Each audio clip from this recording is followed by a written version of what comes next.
오늘 우리에게 주시는 말씀입니다. 마가복음 1장 1절. 우리 같이 읽겠습니다.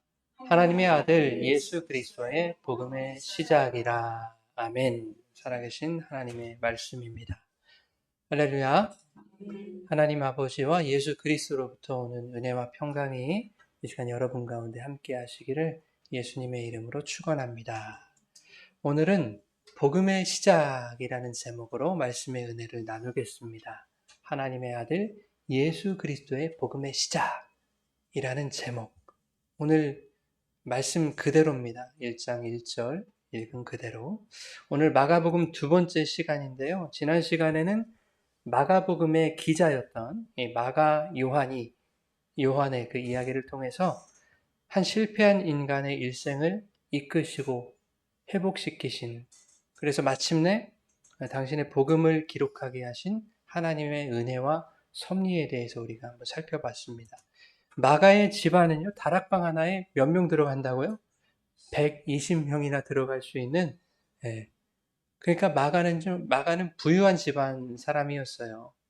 오늘날로 말하면 금수저나 다름없었다. 그러니 얼마나 고생하며 컸겠습니까? 그 어려운 시대에 별 고생 없이 아마 온실속 화초처럼 그렇게 자라지 않았겠나 싶습니다. 그러니 고된 선교의 일정을 견디기가 쉬웠어요? 어려웠어요? 어려웠겠죠. 그래서 선교 여행을 중도에 포기하고 예루살렘으로 돌아와 버린 것이죠. 그 일로 마가는 바울에게 형편없는 사람으로 낙인 찍혀버렸습니다. 저 의지도 없고 믿음도 없고 열정도 없고 막 한다고. 그러나 후에는 이 바울이 마가에 대해서 뭐라고 말합니까? 마가는 내 유익한 자다. 내게 위로가 되는 자다. 그래서 디모데한테 뭐라고 부탁합니까? 데려오라고. 나 마가가 너무 보고 싶다고. 그렇게 성숙한 사람이 되어 있더라 하는 겁니다.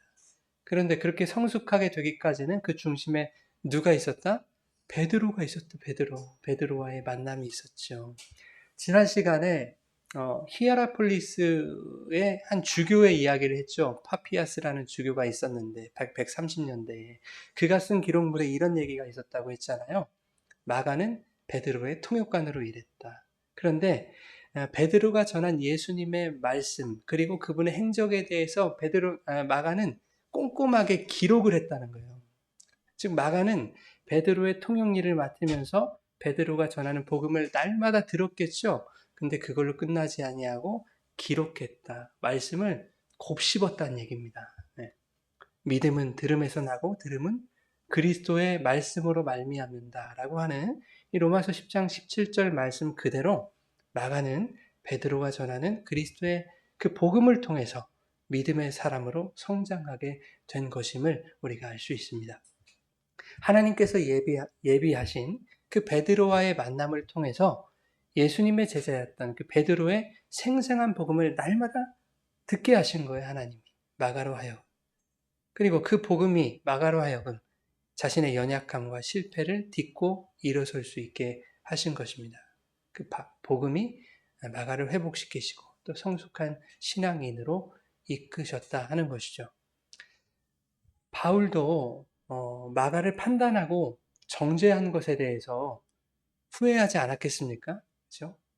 지난날 내가 왜 그렇게 마가에 대해서 비판했을까?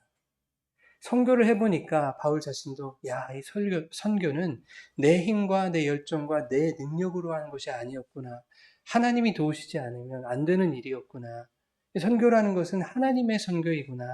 라는 것을 바울이 이 선교의 현장에서 배워가면서 지난날 이 마가를 형편없는 사람으로 치부했던 자신의 이 비성숙함에 대해서 오랜 시간 부끄러움을 가지고 살지 않았겠는가 이런 생각이 듭니다. 그래서 여러분, 다른 사람을 함부로 판단하거나 정죄하는 것은 대단히 어리석은 일이에요. 내가 하나님도 아닌데 나보다 좀 못한 것 같다고, 못하다고도 아닙니다. 나보다 못한 것 같다고 내가 생각하는 거죠. 그래서 판단하고 비난하고 욕하고 그렇게 하면 안 돼요. 왜? 하나님이 그 사람을 어떻게 다루셔서 또 어떤 모습으로 성장시켜 가실지는 아무도 모르는 겁니다. 며느리도 몰라요. 시어머니도 몰라요. 며느리도 몰라요가 맞아요? 시어머니도 몰라요가 맞아요?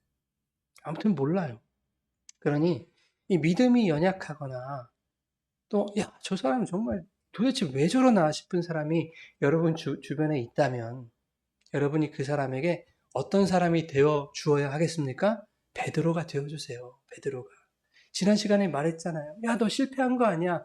나 정도는 돼야 실패라고 하지. 나 예수님 3번 부인했다니까. 저주하면서 그것도. 근데 그 시간이 얼마나 짧았냐면 달기 두 번 우는 시간 동안에 내가 예수님 3번 부인했어. 이 정도는 돼야 실패란다. 이렇게 나를 비워내고 나를 낮춰서 상대방을 좀 위로할 수 있는, 힘을 줄 수 있는 그런 베드로들이 여러분 되어주시기 바랍니다. 그리스도의 복음이 흘러가는 회복의 통로, 성숙의 통로로 쓰임받는 저와 여러분, 우리 모두가 되기를 예수님의 이름으로 축원합니다. 여러분, 마가가 활동하던 시기에 그 로마는 어떤 시기였어요? 기독교에 대한 박해가 엄청난 시기였죠. 무슨 일이 있었다고 했습니까? 64년에 로마 대화재가 있었다고 했잖아요. 사실 이 화재는 네로 황제가 좀 정신질환이 있었거든요. 네로 황제가 했다라는 그런 어, 추정입니다만은 그런 소문이 막 파다해지자 의혹이 짙어지자 네로 황제는 또 어떻게 해야 되겠어요? 밀란이나 봉기가 일어나면 안 되니까 누구한테 덮어 씌워야 되겠다 해가지고 그 대상을 누구로 잡아요? 그리스도인으로 잡은 거예요. 그래서 그리스도인들이 엄청난 고난을 당한다고요. 그러니 그리스도인들이 그 극심한 박해 때문에 신앙 지키기가 얼마나 힘들었겠는가 하는 것입니다. 마가는 힘든 현실 속에 있는 로마 그리스도인들에게 위로와 용기를 주고 싶었던 거예요. 그래서 그들에게, 로마에 있는 그리스도인들에게 지금 펜을 든 겁니다. 박해와 여러 고난의 현실로 힘겨워하는 그 로마의 그리스도인들에게 어떻게 하면 희망과 소망을 줄 수 있을까? 어떤 말을 전해야 그들에게 기쁜 소식, 복음으로 들려줄 수 있을까를 마가는 고민했던 거예요. 마가는 그 해답을 자신의 실패한 인생을 돌아보신 하나님의 은혜에서 찾은 것입니다. 연약한 자신의 인생에 찾아오시고 또 깊숙이 개입하셔서 나를 가르치시고 또 위로도 하시고 때로는 책망도 하시고 또 회복시켜 주시고 또 잘 살아갈 수 있도록 용기를 주셨던 그 예수 그리스도의 복음, 그 말씀이야말로 현실에 힘겨워하는 자들에게 진정 기쁜 소식이 될 것이다라는 확신이 들었던 거예요. 여러분, 당시 로마에서 복음, 이 기쁜 소식이라는 것은 누구와 관련된 일을 기쁜 소식이라고 했다고 했죠? 예, 황제. 로마의 황제. 왕이 탄생하거나 전쟁에서 승리하거나 왕의 즉위식, 뭐 이런 것들을 기쁜 소식, 복음이라고 당시에는 불렀어요. 즉, 기쁜 소식은 누구로부터 나온다? 황제로부터 나온다. 황제, 가이사로부터 나오는 것이다. 라고 여겨졌던 시대가 바로 그 시대입니다. 그런데 오늘 본문의 마가는 아니야. 복음의 원인이 가이사에게 있는 것이 아니야. 라는 것을 좀 선언하고 있는 거예요. 복음은 하나님의 아들 예수 그리스도의 복음이다. 황제의 복음이 아니야. 이렇게 말하고 있는 거예요. 예수 그리스도의 복음이라는 것은 무엇을 의미합니까? 이것은 예수 그리스도에 관한 복음이다. 주님에 관한 말씀이다. 라는 것이기도 해요. 또한 오늘 본문 말씀은 예수 그리스도가 하나님의 아들이시다라는 것이 그것이 바로 복음이다. 라는 의미도 여기에 있는 것입니다. 여러분, 여러분에게 복음은 뭡니까? 여러분에게 기쁜 소식은 무엇입니까? 아니, 세상 사람들에게 기쁜 소식이라는 게 뭘까요? 생각해 보세요.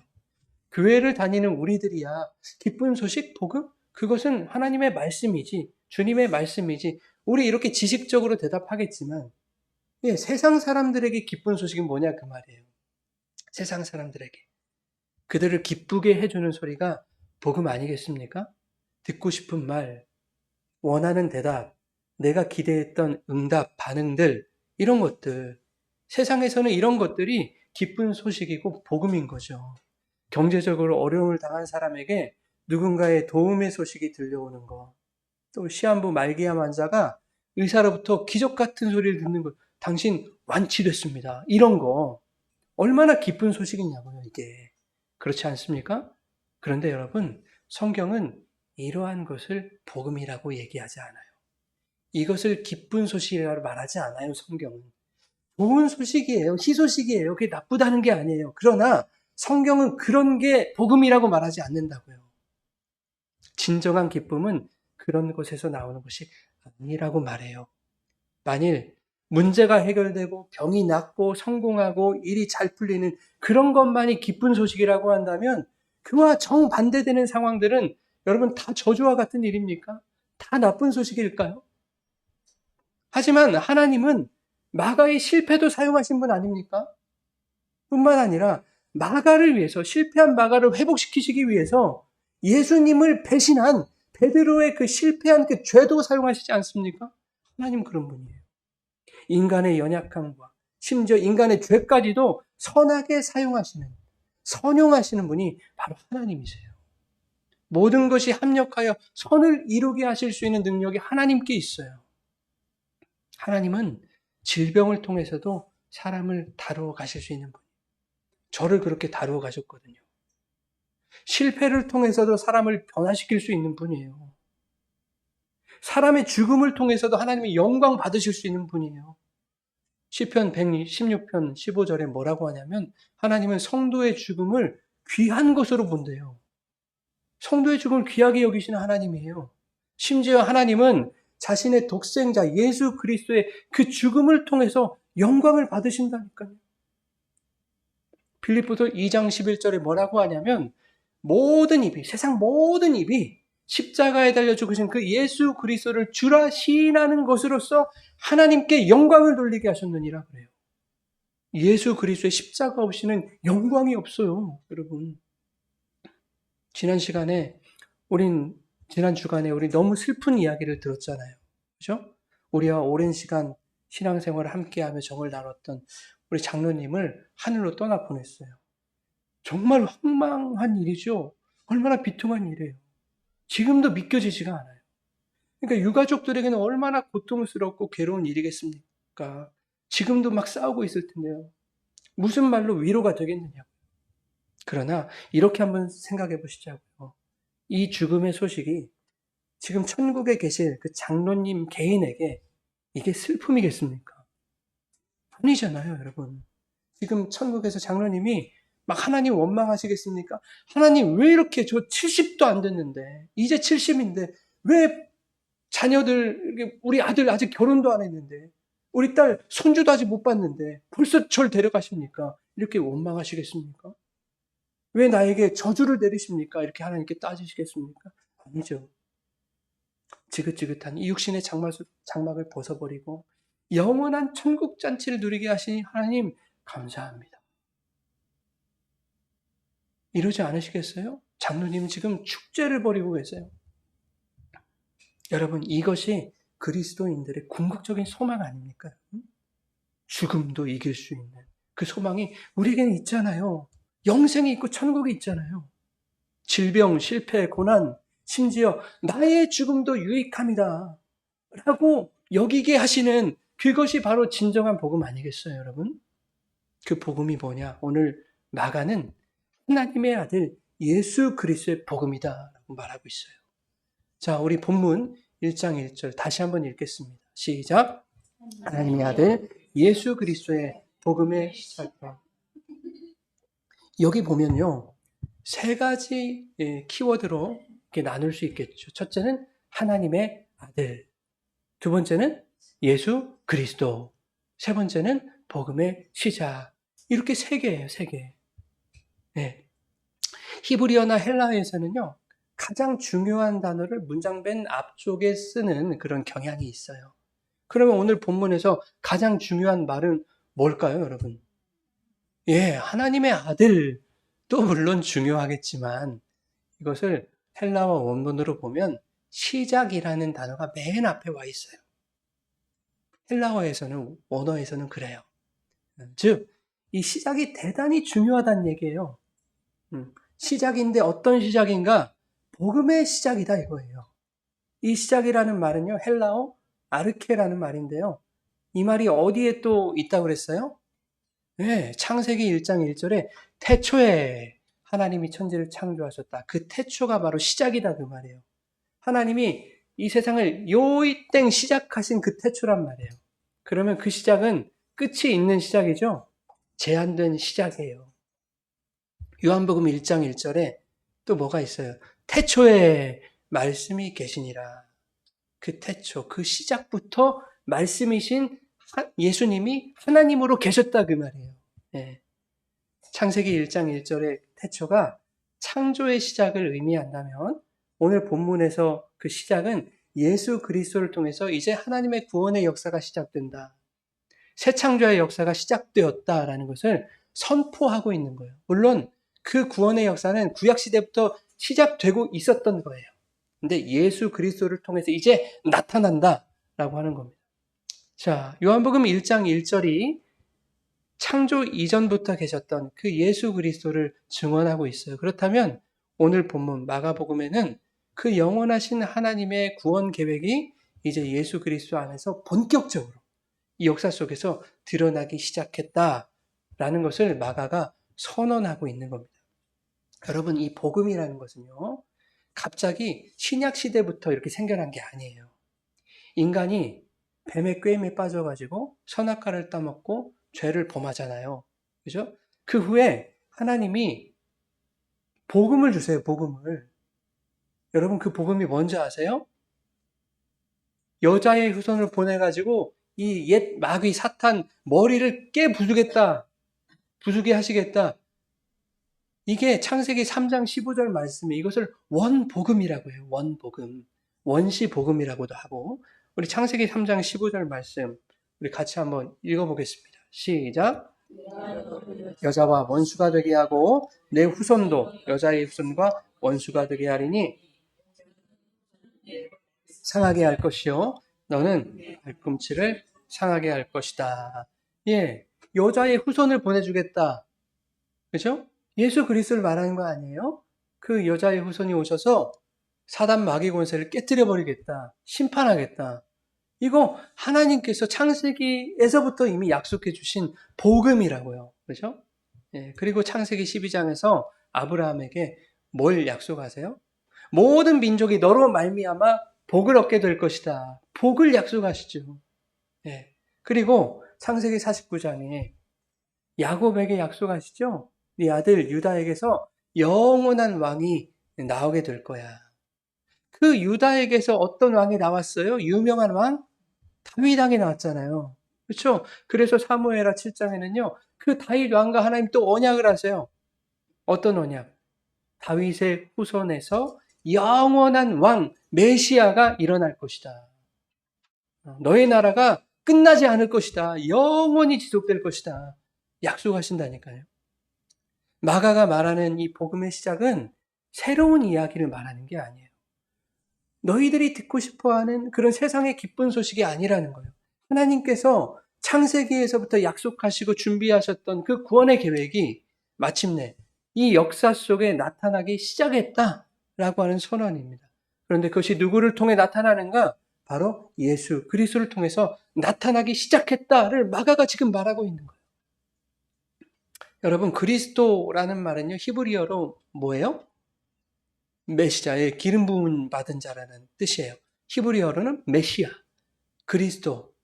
그리스도는 헬라어, 메시아는 히브리어. 그래요. 구약은 히브리어, 신약은 헬라어. 그래요. 네, 그런데 성경이 예언한 그 영원한 왕, 그 메시아는 로마의 황제가 아니라 바로 예수 그리스도다, 예수님이다라는 것을 마가가 지금 선언하고 있는 겁니다. 여러분, 가이사라 빌립보 이야기 우리가 많이 나눴죠? 거기서 베드로가 고백하잖아요. 주는 그리스도시요 살아계신 하나님의 아들이십니다. 고백해요. 여기서 이 주라는 말이 뭐라고 했어요? 헬라어로 퀴리오스라고 했죠? 퀴리오스. 이것은 원래 누구에게 쓸 수 있는 단어였어요? 황제, 가이사에게 쓸 수 있는 말이었잖아요. 로마의 황제를 신격화한 표현이 바로 주, 큐리오스라는 말입니다. 그런데 원래 헬라 문화권 안에서는 그 당시에 수많은 신들이 있었어요. 헬라 문화권에는. 그리고 수많은 주님들이 있었어요. 네. 고린도전서 8장 5절과 6절을 우리 같이 한번 읽겠습니다. 시작. 하늘에나 땅에나 신이라 불리는 자가 많이 있어. 많은 신과 많은 주가 있으나 그러나 우리에게는 한 하나님 곧 아버지가 계시니 만물이 그에게서 났고 우리도 그를 위하여 또한 한 주 예수 그리스도께서 계시니 만물이 그로 말미암고 우리도 그로 말미암느니라. 예. 세상에는 많은 많은 주가 있었대요. 있대요. 많은 네오이, 많은 귀리오이라고 불리는 자들이 있대요. 그런데 사도 바울이 이거를 정리해 주지 않습니까? 뭐라고? 우리에게는 많은 네오이가 아니라 한 하나님이 계신다. 한 데우스가 계신다. 그리고 한 주님, 한 퀴리오스가 계신다. 근데 그분이 바로 예수 그리스도다. 이렇게 사도 바울이 정리해 주는 거예요. 자, 그런데 로마의 황제가 자신을 내가 한 데우스, 한 퀴리오스로 불리기 원해. 라고 해버리는 거죠. 내가 한 하나님이야. 내가 한 주님이야. 그러니까 나를 숭배해. 이게 로마 황제였습니다. 베드로는 이것에 맞선 거예요. 아니야. 우리에게 신은 유일하신 하나님, 바로 그 데우스밖에 없어. 그리고 우리에게 주는 예수 그리스도는 주님, 그 퀴리오스밖에 없어. 라고 하는 겁니다. 이러한 베드로에게 영향을 받았던 마가가 예수 그리스도를 오늘 본문에서 뭐라고 소개하고 있는가? 하나님의 아들 예수 그리스도라고 말하고 있는 거예요. 여기서 하나님의 아들이라는 말이 바로 퀴리오스의 로마식 표현인 거예요. 퀴리오스 주님이잖아요. 그죠? 그것을 로마식으로 표현했더니 그게 하나님의 아들이다. 여러분, 로마에는 얼마나 많은 하나님이 있었는지 몰라요. 그리고 로만 시대에는요, 온통 신들이었어요, 신들. 황제도 신으로 숭배하는 시대 아니었습니까? 예수님이 태어나시기 40년 전에 율리우스 카이사르라고 하는 황제가 죽었거든요. 예, 이때부터 황제에게 카이사르, 여러분이 잘 아시는 가이사라는 호칭을 주게 됐어요. 그때부터 황제가 다 가이사가 된 거예요. 그리고 로마 원로원에 의해서 율리우스 카이사르가 이제 신격화가 됩니다. 이제 황제는 여기서부터 신이야. 이렇게 된 거예요. 그런데 율리우스 카이사르의 양자였던 아우구스투스가 자신을 신의 아들이라고 그냥 칭해요, 스스로. 그 아우구스투스가 누구냐면 여러분 잘 아시는 예수님 태어나자 호적을 명령한 그 사람, 가이사 아구스토입니다. 자, 이처럼 로마에는요, 스스로 신이라고 불리거나 신의 아들이라고 칭하는 그런 권력자들이 많이 있었어요. 그러나 마가는요, 이 복음을 시작하면서 세상이 그 황제를 하나님이라고 부르고 가이사를 신의 아들이라고 부를 때 유일하신 참 하나님, 그분의 아들은 오직 예수 그리스도 한 분뿐이다라는 것을 이 마가가 선포하고 있는 것입니다. 얼마나 위험한 일이에요, 여러분. 그게 목숨을 내걸고 하는 일입니다. 여러분, 성경은 예수 그리스도의 복음에 대해서만 이야기합니다. 그러면 성경이 말하는 복음이 뭐냐라고 질문한다면 성경은 분명히 대답해요. 분명하게. 자, 로마서 1장 1절부터 4절입니다. 1절과 2절 읽겠습니다. 시작. 예수 그리스도의 종 바울은 사도로 부르심을 받아 하나님의 복음을 위하여 택정함을 입었으니 이 복음은 하나님이 선지자들을 통하여 그의 아들에 관하여 성경에 미리 약속하신 것이라. 이 아들에 관하여 구약에 이미 약속하신 것이 복음의 내용이다 라는 겁니다. 자, 그 내용의 구체적인 그 내용이 뭐냐 하니까 3절에 이렇게 말합니다. 우리 같이 한번 읽겠습니다. 그의 아들에 관하여 말하면 육신으로는 다윗의 혈통에서 나셨다. 다윗의 혈통에서 영원한 왕, 그 메시아를 세울 것이다 하는 다윗 언약이 성취되는 거 아닙니까? 이거 언제 말씀하신 거예요? 그죠? 사무엘하 7장에서 구약에서 이미 하나님이 약속해 주신 거. 자, 4절 읽겠습니다.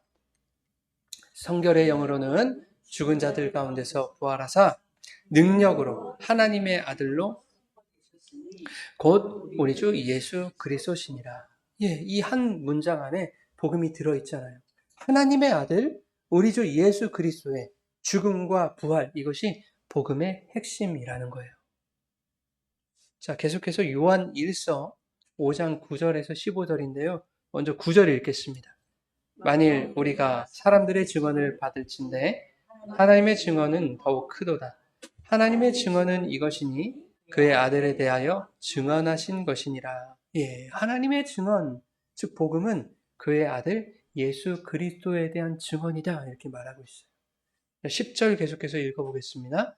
하나님의 아들을 믿는 자는 자기 안에 증거가 있고 하나님을 믿지 아니하는 자는 하나님을 거짓말하는 자로 만드나니 이는 하나님께서 아들에 대하여 증언하신 증거를 믿지 아니하였습니다. 무슨 말입니까? 이 복음이 하나님의 아들에 대한 증언이다라는 것을 믿지 않는 자는 하나님 믿지 않는 자래요. 예.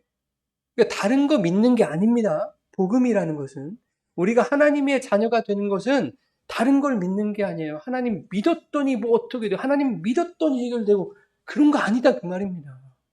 하나님의 아들에 대한 그 증언을 내가 뼛속 깊이 믿게 되는 것, 그것이 하나님을 믿는 거래요. 자, 11절과 12절 읽겠습니다. 또 증거는 이것이니 하나님이 우리에게 영생을 주신 것과 이 생명이 그의 아들 안에 있는 그것이니라.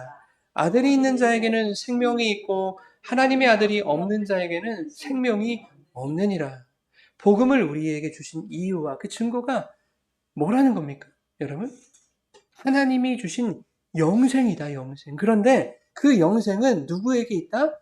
하나님의 아들 예수 그리스도 안에 있는 그 생명으로만 영생이 주어진다. 자, 13절 계속해서 읽겠습니다. 내가 하나님의 아들의 이름을 믿는 너희에게 이것을 쓴 것은 너희로 하여금 너희에게 영생이 있음을 알게 하려 합니다. 여러분, 이게 요한이 쓴 거잖아요. 요한 1서.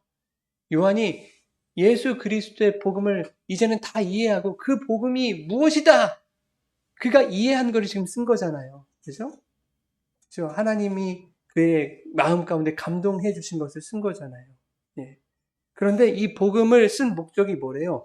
하나님의 아들 예수 그리스도를 믿는 자들에게 세상의 복이 주어진다는 거, 그거 알게 하려는 게 아니라 영생이 있다는 것을 가르치기 위해서 이 복음을 썼다, 이렇게 말하고 있다고. 여러분, 복음을 제대로 아세요, 그러니까. 아니, 그런 것도 성경이지만 이런 것도 있고, 이렇게 하지 마시라는 얘기예요, 여러분. 복음이 이렇게 분명하게 여러분들에게 증언하고 있잖아요. 복음은 다른 것을 얻고 다른 기대를 충족하는 말이라서 그것이 기쁜 것이 아니라 영원한 사망에서 영원한 생명으로 우리가 옮겨진 것, 그것이 바로 기쁘기 때문에 이것이 복음인 거예요. 생명이 없으면 은근부활을 다 갖다 줘도 그게 무슨 소용입니까, 여러분? 이 세상에서 호의호식하고 영원한 사망으로 떨어지면 그게 무슨 소용이냐고요. 막말로 이 세상에서 좀 힘들게 살다가 그럼에도 불구하고 나사로가 천국 간 것처럼 빌어먹고 살다가 주님의 은혜로, 주님의 도우심으로 천국 가서 영원히 행복하게 사는 게 여러분 낫지 않겠냐, 그 말이에요. 성경은 그거 가르치는 것이다, 그렇게 말씀하고 있는데 여러분, 우린 뭘 원하고 있느냐. 여러분, 마가가 복음서를 기록할 당시 유대인들뿐만 아니라 로마의 그리스도인들도 저마다의 메시아에 대한 기대들이 다 있었어요. 유대인들은 어떤 메시아 원했습니까, 여러분? 로마의 핍박과 압제에서 이 지긋지긋한 현실에서 로마를 물리치고 우리를 해방시키실 그런 뭡니까? 정치적 메시아를 원했다고요. 제자들마저도 그러지 않았습니까? 그래서 그 정치적 메시아가 예수님으로 등극하셨을 때 한 자리 어떻게 얻을까, 그 생각을 했다고요. 누가 크냐 낮냐, 내가 너보다 높다, 이런 것 갖고 싸웠다고요. 그러면 로마에 있는 그리스도인들은요, 어땠겠습니까? 어떤 메시아를 원했을까요? 지금 로마의 압제에서 핍박받고 고난받는, 박해받는 그런 자신들의 어떤 그 현실을 해결해 줄 그런 메시아, 현실의 문제를 해결해 줄 그런 구원자를 지금 열망하고 있었다고. 그러나 마가는 복음을 그런 사람들의 기대를 충족시키는 그 소식으로 소개하지 않아요. 하나님, 예수님 잘 믿으려면, 마음껏 믿으려면 이 고난이 없어져야 되겠는데 이 문제 좀 해결해. 그런 것도 아니다 그 말이에요, 여러분. 그런 것도 아닙니다.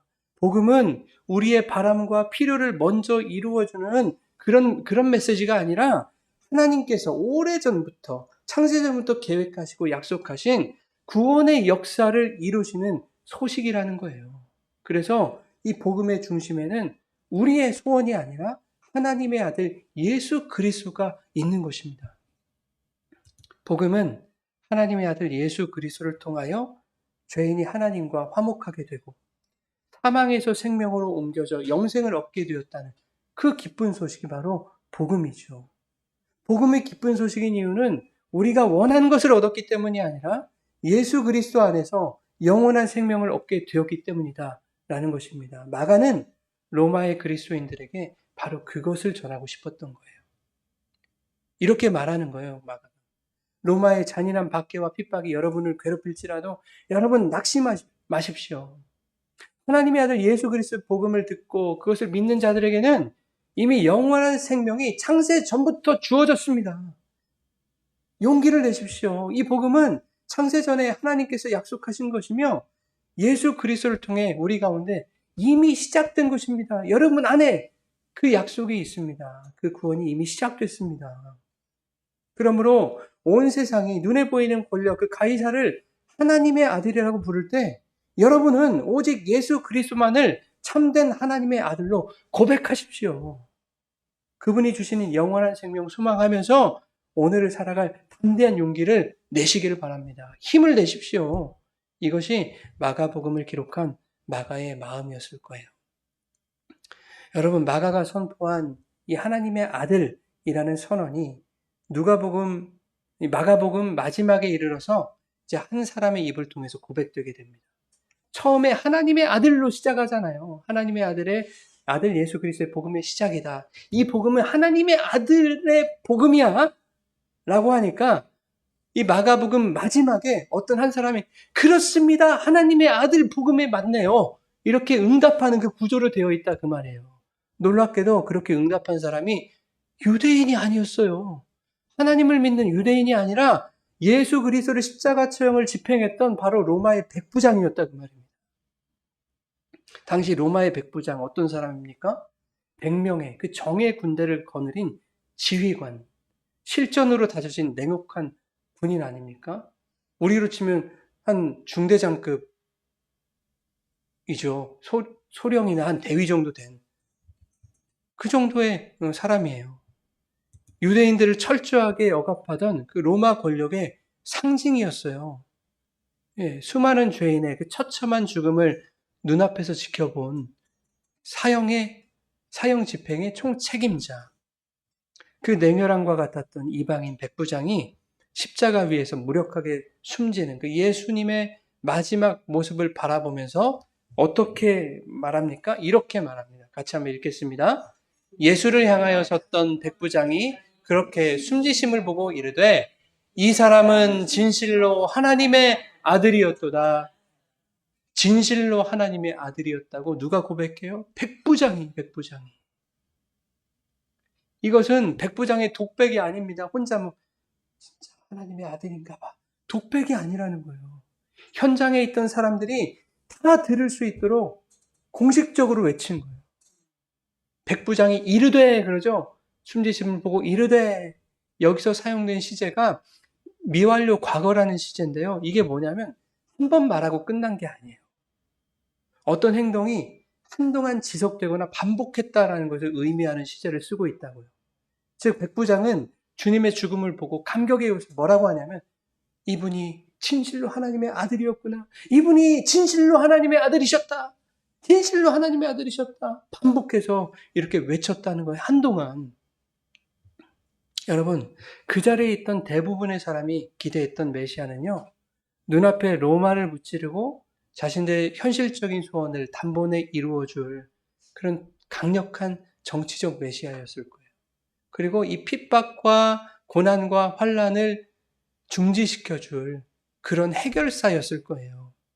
그런 그들의 눈에 십자가에 못 박힌 예수의 모습은 어떤 모습이겠습니까? 그냥 힘없는 처참하게 실패한 그런 힘없는 인간에 불과했을 겁니다. 아무런 저항도 하지 못한 채 피 흘려 죽어가는 정말 너무나도 연약하고 무력하고 허무한 그런 죽음이었을 거예요. 세상은 그 무력한 죽음을 보면서 비웃습니다. 조롱하죠. 야, 네가 만일 하나님의 아들이거든 십자가에서 내려와라. 조롱하죠. 당시 로마 제국에서 하나님의 아들, 이 신의 아들이라는 말은 오직 황제, 가이사에게만 붙일 수 있는 유일한 호칭이었기 때문에 예수가 진짜로 하나님의 아들이라면 당연히 그 가이사보다 더 큰 권력과 힘을 보여줘야 했었다라고 사람들은 그렇게 생각했다는 겁니다. 그런데 너무 처참하게 무력하게 십자가에 죽어버리는 거예요.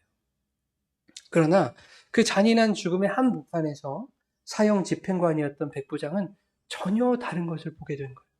세상의 왕들처럼 칼과 창으로 사람을 굴복시키는 그런 힘이 아니라 인간의 모든 죄와 저주를 온 몸으로 받아내면서도 끝까지 용서하시고 품으시는 십자가의 사랑을 본 거예요.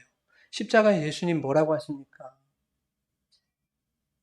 뭐라고 하세요? 주님, 하나님, 저들을 용서해 주십시오. 자기들이 무슨 짓을 하는지조차 모르는 사람들입니다. 그것을 백부장이 듣지 않았겠습니까? 저는 들었을 것 같은데. 예, 복음서가 여기저기 나눠져 있지만 마가복음엔 그 기록이 없지만 백부장 그것을 들었을 것 같아요. 예, 끝까지 용서하고 품는 그 십자가의 사랑이 뭔지를 발견한 거예요. 온 세상이 실패라고 말하는 그 무력한 죽음 속에서 백부장은 역설적이게도 진짜 하나님의 사랑을 발견하게 된 거예요. 그래서 그는 자신의 목숨을 걸고 선언한 것입니다. 눈에 보이는 저 거대한 로마 제국의 황제가 아니라 십자가에서 무력하게 죽어간 이 유대인, 이 예수가 진짜 세상의 왕이요, 진짜 하나님의 아들이시구나. 유대인의 종교 지도자들도 알아보지 못하고 또 조롱했던 예수의 진짜 정체성을 로마의 박해자였던 백부장의 입을 통해 선포하게 하신 이 극적인 연출이 바로 마가가 전하고자 하는 복음의 핵심입니다. 마가는 박해 속에서 신음하는 로마의 성도들에게 이 백부장을 보여주며 지금 외치고 있는 거예요. 로마의 권력 아래서 칼을 휘두르던 그 냉혈한 조차도 예수님의 십자가 죽음 앞에 고꾸라져서 그분을 하나님의 아들로 고백했다라는 사실을 지금 설파하고 있는 거예요. 사랑하는 여러분, 복음은 바로 여기 있습니다. 내 소원 들어주고 내 문제를 마술처럼 해결해주는 그런 힘 있는 왕을 만나려는 게 복음이 아닙니다. 세상의 눈에는 한없이 미련해 보이는 저 십자가. 그러나 나를 위해 나의 모든 죄를 짊어지시고 무력하게 죽어버리신 그 예수 그리스도가 나의 구원자시며 진짜 하나님의 아들이심을 믿음으로 고백하는 그에게 그가 유대인이든 헬라인이든 이방인이든 차별 없는 구원의 은혜가 주어진다라는 거예요. 이게 복음입니다. 여러분, 이 고백이 있는 자는 결코 망하지 않아요. 이 고백이 있는, 백부장의 이 고백이 있는 자는 세상의 어떤 힘과 권세 앞에서도 삶의 그 어떤 비참한 실패와 처절한 고난 앞에서도 이미 영원한 생명을 얻은 자로 살아가고 있는 것입니다. 세상의 힘과 권력은 끊임없이 우리를 위협해요. 그러나 진짜 세상의 주인이자 하나님의 아들이신 예수께서 우리를 위해 죽으시고 부활하신 이 복음을 통해 우리 안에 당신의 구원과 생명을 이미 시작하셨음을 여러분 믿으시기 바랍니다. 그것이 여러분의 삶의 힘이 되고 삶의 원동력이 되길 바랍니다. 그것이 소망이 되었으면 좋겠습니다. 오늘 우리 안에도 이 백부장의 고백이 있기를 바랍니다.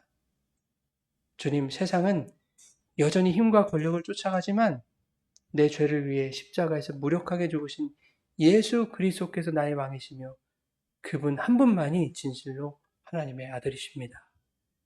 이 하나님의 아들 예수 그리스도의 복음을 온전히 신뢰함으로 박해와 고난의 현실을 뛰어넘어 영원한 생명의 소망을 누리며 어떤 상황 속에서도 담대히 걸어가시는 복된 성도의 삶이 되시기를 예수님의 이름으로 축원합니다.